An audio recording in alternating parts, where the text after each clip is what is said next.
Good morning everyone. 1:57 पे आज हुई मेरी सुबह 19 फरवरी 2024। आप में से ना किसी की क्वेरी थी कि जब आप पढ़ाई कर रहे होते हो तो आपके बेबी की टेक केयर कौन करता है। तो आपने जो मेरे पिछले वीडियोस देखे होंगे उसमें आपने देखा होगा कि घर पे बच्चे की देखभाल करने के लिए कभी उनके दादू होते हैं, कभी मेरी मम्मी मेरा भाई आ जाते हैं, कभी हस्बैंड उनको संभाल रहे होते हैं। लेकिन अभी कुछ दिन ऐसे निकलेंगे जिसमें मैं बच्चे को भी खुद ही संभाल रही होंगी, पढ़ाई भी खुद ही कर रही होंगी, घर को भी संभाल रही होंगी। तो सारी सिचुएशन हो जाती है इस तरीके से ना। और जब मैं सुबह सुबह की पढ़ाई करती हूँ ना, जो मैं इतना जल्दी उठ जाती हूँ, कभी 2 बजे 3 बजे, तो उस टाइम तो बच्चा सो ही रहा होता है। कभी आपको मैं दोपहर को पढ़ाई करती हुई दिखाई देती हूँ, उस टाइम पे बच्चा स्कूल में होता है या फिर कभी बच्चा जो है पार्क में होता था।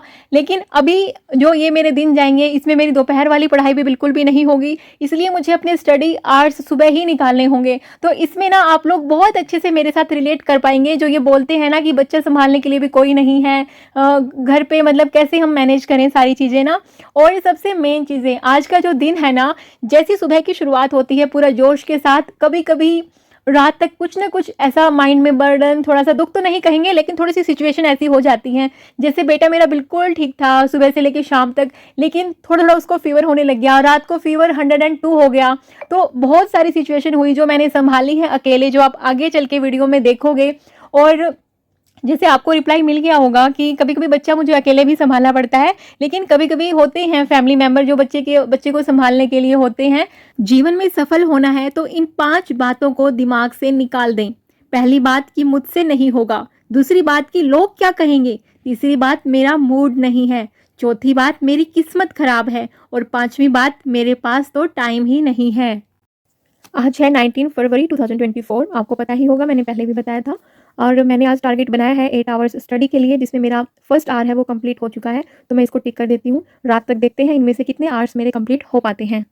मेरे पास एक क्वेरी आई थी आप लोगों में से किसी की कि मैं पढ़ाई करते करते सपनों में कहीं खो जाता हूँ, क्या करूँ। पढ़ाई करते करते सपनों में खो जाते हैं, जोर जोर से पढ़ना स्टार्ट कर दीजिए। मन ही मन पढ़ने वाली पढ़ाई नहीं पढ़नी है। अगर मन ही मन पढ़ने वाली पढ़ाई पढ़ोगे, बुक आगे रखी रहेगी, तो पता नहीं आपका दिमाग कहाँ कहाँ पे खो जाएगा। दिमाग की रफ्तार बहुत होती है। एक ही इलाज, एक ही तरीका, जोर जोर से बोल बोल के पढ़ाई करना शुरू कर दीजिए। कोई आसपास में डिस्टर्ब ना होता हो, तो किसी को दिक्कत है आपके बहुत जोर जोर से पढ़ने से, तो थोड़ा सा धीरे कर लीजिए, लेकिन पढ़िए बोल बोल के ही। यही एकमात्र इलाज है आपका। किसी ने बोला था कि आप हाईलाइट करते हो, क्या इसका यूज है, क्या चीजें हाईलाइट करनी चाहिए। देखिए, पढ़ने के लिए बहुत कुछ होता है बुक्स में। सारी लाइनें कभी ना कभी हमें इंपॉर्टेंट लगती हैं जब हम फर्स्ट रीडिंग करते हैं, लेकिन सेकंड रीडिंग करते हैं तो उस पूरी बुक में से कुछ ना कुछ निचोड़ निकल के आता है। फिर थर्ड रीडिंग में और थोड़ा सा हम कंसाइज कर लेते हैं अपने कंसेप्ट को, तो उन्हीं को बस हाईलाइट करना है। हर किसी का ना हाईलाइट करने का तरीका अलग हो सकता है, लेकिन एक चीज आप अपनाएं कि पहली रीडिंग नॉर्मल करें, दूसरी रीडिंग में पेन से आप करें चीजें कि हाँ ये इंपॉर्टेंट है। जब आप थर्ड रीडिंग कर रहे होंगे तो आपको अपने आप समझ में आ जाएगा कि ये वाले की पॉइंट्स हैं, इन पे ध्यान देना है।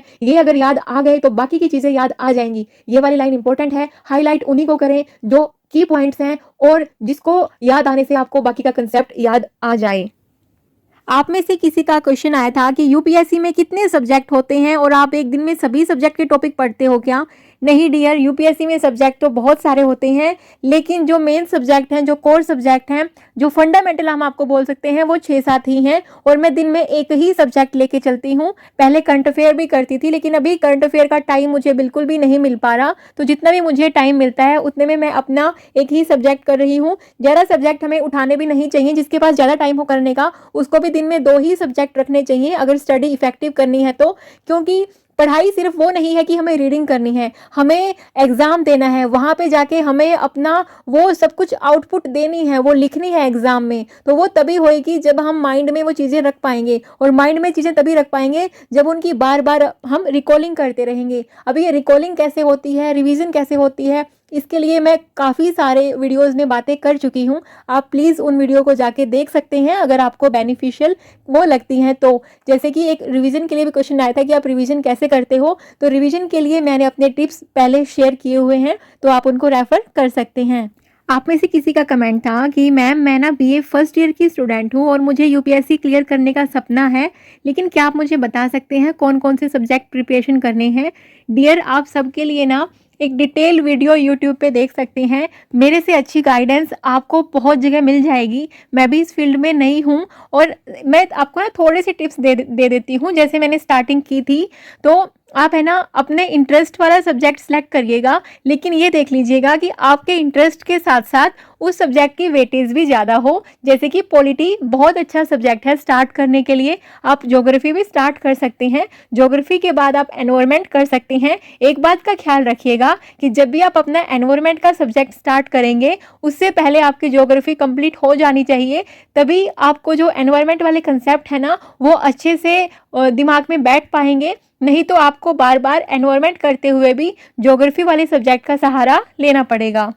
मेरे पास बहुत सारे कमेंट्स ना बुक्स को लेकर आते हैं कि कौन सी बुक्स आप कर रहे हो, और मैं आपको बता दूं कि बुक्स के लिए ना मैंने डिटेल्ड वीडियो अपनी शेयर की हुई है। जो भी मेरे पास बुक्स थी, जो भी नई नई बुक ऐड मैं करती जा रही हूँ, वो भी मैं साथ के साथ वीडियोस में शेयर करती हूँ। चाहे मैं कोई सिंगल बुक भी लेके आती हूँ वो भी मैं शेयर करती हूँ, तो आप उन वीडियोस को देख सकते हैं। किसी ने करंट अफेयर के चैनल के बारे में पूछा था, तो वैसे तो करंट अफेयर करने के लिए study IQ, sleepy classes, physics वाला और दीपक यादव एजुकेशन, ये चैनल बहुत ही अच्छे हैं, आप इनमें से देख सकते हैं। वैसे मैं एक और चीज़ आपको बताना चाहती हूँ, अगर आपके पास टाइम ज़्यादा है, मतलब टाइम अच्छा खासा है, तो आप डेली करंट अफेयर करिएगा। लेकिन अगर आपके पास टाइम की लिमिटेशन है, लिमिटेड टाइम है, तो आप मंथली मैगजीन ले आइएगा। वो मंथली मैगजीन हर महीने की 20 तारीख के आसपास आ जाती है, यानी कि जनवरी की मंथली मैगजीन अभी 20 फरवरी के आसपास आ चुकी होगी। तो उसको आप डेली का टारगेट बना के कि मुझे आज डेली के 10 पेज पढ़ने हैं, 5 पेज पढ़ने हैं,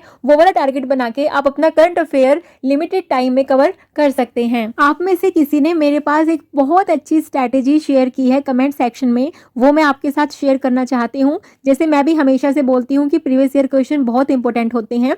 इन्होंने लिखा है कि मैं अपनी ना स्ट्रैटेजी शेयर कर रही हूँ, मैंने पहले 10 ईयर्स के क्वेश्चन किए, उनके साथ साथ उन सभी टॉपिक्स को लिखती गई जो इंपॉर्टेंट थे। तो मैंने पाया कि कहीं से एक ही टॉपिक से 6-7 बार क्वेश्चन पूछे गए हैं, कई बार किसी टॉपिक से 2 बार क्वेश्चन पूछे गए हैं, कई बार ऐसे टॉपिक भी हैं सिलेबस से जहाँ पे एक भी क्वेश्चन उस से टॉपिक से नहीं पूछा गया है। इससे ये पता लगता है कि कौन से टॉपिक इंपॉर्टेंट है, किस पे ज़्यादा ध्यान देना है। आपने बिल्कुल सही स्ट्रैटेजी फाइंड आउट की है डियर, आप बिल्कुल राइट पाथ पे हैं, हम ये वाली स्ट्रैटेजी अपना सकते हैं। और मैं करंट अफेयर की बुक जो है मैंने स्टार्टिंग में ही आपको दिखाई थी, वो 29 ईयर्स वाले करंट अफेयर की बुक थी दिशा पब्लिकेशन की। मैंने जैसे ही अपना एनवायरनमेंट स्टार्ट किया था, तो मैंने भी सबसे पहले करंट अफेयर वाले मैंने जो एनवायरनमेंट सब्जेक्ट स्टार्ट किया था सबसे पहले, तो मैंने जो प्रीवियस ईयर क्वेश्चन है एनवायरनमेंट के, सबसे पहले मैंने उन्हीं को देखा था, ताकि एक ना माइंड सेट हो जाए कि हाँ ये चीज़ें पूछी जाती हैं, क्वेश्चन इस तरीके से आते हैं और ये वाली चीज़ें इंपॉर्टेंट है और ये वाली नहीं है। तो मैंने सेम स्ट्रैटेजी अपनाई थी, तो इसलिए मैं बता सकती हूँ कि हाँ ये स्ट्रैटेजी बिल्कुल कारगर साबित होती है। प्रीवियस ईयर क्वेश्चन और सिलेबस, ये दोनों चीज़ें रामबाण है किसी भी एग्जाम के लिए, सिर्फ UPSC के लिए नहीं, दुनिया में कोई भी एग्जाम हो, आपका सिलेबस और आपके PYQs आपके सबसे अच्छे टीचर और सबसे अच्छे मेंटोर हैं, आप इनका सहारा ले सकते हैं। कब सुबह के 3 बजे थे और कब दोपहर के 3 बज गए पता ही नहीं चला।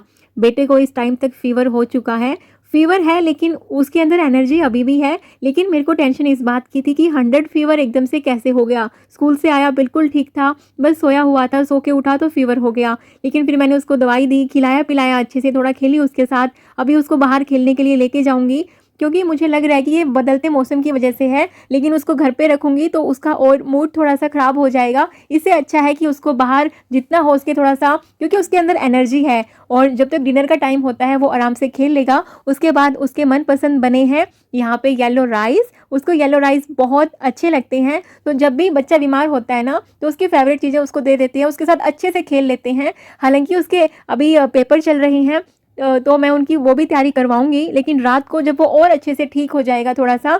लेकिन चीज़ें इतनी आसान नहीं होती हैं जैसे हमें दिखाई देती हैं, क्योंकि जैसे फीवर एकदम से था, मेडिसिन देने के बाद फीवर फिर से हो गया था 7 o'clock के राउंड, फिर से मैंने उसको मेडिसिन दिया। लेकिन डॉक्टर ने मेरे को एक बहुत अच्छा सजेशन दिया था। हम ना हमारे बेटे को जैसे पहले फीवर होता था तो हम तुरंत डॉक्टर के पास लेके जाते थे, और बहुत ऐसे ना दिक्कतें होती हैं बच्चे को, बहुत सारे डॉक्टर बहुत सारी दवाइयाँ दे देते हैं, कुछ डॉक्टर ऐसे होते हैं जो लिमिटेड दवाइयाँ देते हैं। तो हम ऐसे डॉक्टर से मिले थे। फिर एक दिन मैंने उनसे डिटेल में सारी चीज़ें पूछी थी जो मैं अपने बेटे को बाद में अभी रात को नेबुलाइजर दूंगी, दवाइयाँ दूंगी। मैंने सब डॉक्टर से बहुत अच्छे से पूछा हुआ है, तो आप ना ये मत समझिएगा कि घर पे ही इलाज कर रही है, ऐसा कुछ भी नहीं है। देखिए बच्चे ना अपनी जान से भी प्यारे होते हैं सबको, तो हम अपने लिए एक स्टेप गलत उठा सकते हैं, लेकिन बच्चे के लिए हम एक स्टेप गलत उठाने का सोच भी नहीं सकते हैं। हमने ये सब चीज़ें डॉक्टर से बिल्कुल अच्छे से पूछी थी और ये चीज़ें ना कारगर साबित हुई हैं। ये मैं आपको 19 फरवरी का दिखा रही हूँ वीडियो, लेकिन जो मैं अभी रिकॉर्डिंग कर रही हूँ आज 21 फरवरी हो चुकी है और मेरे बेटे का फीवर मैंने एक ही दिन में ठीक कर दिया था और वो नेक्स्ट डे यानी कि 20 फरवरी को स्कूल भी गया था बहुत अच्छे से। और तो आप है ना किसी अच्छे डॉक्टर से पूछ के, बताए बच्चे ना हॉस्पिटल में जाता है ना तो बच्चा भी बहुत परेशान होता है, क्योंकि सभी हॉस्पिटल अच्छे नहीं होते हैं और फिर वो ना इतनी सारी मेडिसिन वहाँ पे देते हैं, तो वो भी बच्चे के लिए कहीं ना कहीं, एक तो बच्चा ना अपने घर पे और तुरंत जल्दी ठीक हो जाए, है ना। तो कुछ चीज़ों में ऐसा होता है कि घर की दवाइयाँ वगैरह भी काम कर जाती हैं, लेकिन अभी इसके एग्ज़ाम चल रहे हैं तो मैं नहीं चाहती थी कोई भी रिस्क लेना, और मैं घर पे अकेली थी, रात को कोई दिक्कत हो जाती, तो इसलिए मैंने डॉक्टर की बताई हुई सारी बातें यहाँ पे फॉलो करी और उसको नेबुलाइजर दिया। अब मैं ना थोड़ी सी बात शेयर करना चाहती हूँ, शायद आप लोगों के काम आ पाए, लेकिन डॉक्टर की सलाह के बिना बिल्कुल भी कुछ मत कीजिएगा। प्लीज़ आप अपने डॉक्टर की सलाह ज़रूर लीजिएगा कि जैसे ही बच्चे को फीवर होता है ना तो वो अकेला मेडिसिन से ठीक नहीं होता है। अगर उसको थोड़ा सा हल्का सा कफ है और इसका मतलब है कि उसको इन्फेक्शन है, तो आप उसको नेबुलाइजर दे सकते हैं, जो मैं अभी दूंगी रात को। और ये होता है कि अगर स्नीजिंग के साथ, कोल्ड के साथ है तो हम उसको स्टीम दे सकते हैं, इससे बहुत जल्दी असर होता है। जब बच्चा बीमार होता है ना तो बिल्कुल भी दिल ऐसे मतलब उदास सा हो जाता है, हमें हमेशा लगता है कि इससे अच्छा तो हम खुद बीमार हो जाएं, हम हैंडल कर लेंगे, लेकिन बच्चा बीमार नहीं होना चाहिए। और बहुत ही इमोशनल मोमेंट्स थे मतलब, लेकिन फिर कुछ बातें ऐसी हैं कि टैकल करनी पड़ती हैं यार, लाइफ में ना अप्स एंड डाउन्स चलते हैं। मेरे को रात को 12-12 बजे उठ के मैं देख रही थी और मैंने अलार्म लगाए हुए थे प्रॉपर उसको मेडिसिन देने के लिए कि मुझे हर 5-6 घंटे में मेडिसिन देनी है।